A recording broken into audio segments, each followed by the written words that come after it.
আসসালামু আলাইকুম রহমতুল্লাহ বরকাত। সম্মানিত দিন মুসলিম ভাই বোনেরা, আশা করি সকলেই আল্লাহর রহমতে অনেক অনেক ভালো আছেন। আপনারা সকলেই জানেন আজকে 16 ডিসেম্বর। তো 16 ডিসেম্বর উপলক্ষে আমরা কিন্তু মাদ্রাসা ছাত্ররা একটা ছুটি দিছি।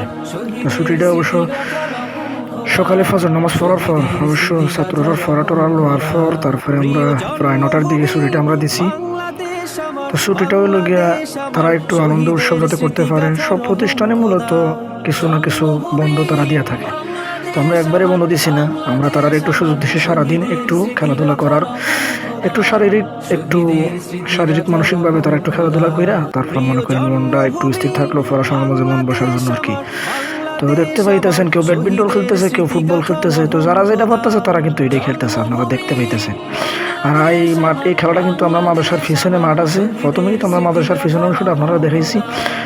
তো অবশ্যই আমরা ছাত্ররা লাগে খাস হয়ে বেশি বেশি দোয়া করবেন, আর অবশ্যই ভিডিওটি বেশি বেশি শেয়ার করে দিবেন, আর জানাইবেন কমেন্টে ভিডিওটি কেমন লাগছে। সকলেই অনেক অনেক ভালো থাকবেন। আসসালামু আলাইকুম ওয়া রাহমাতুল্লাহি ওয়া বারাকাতুহু।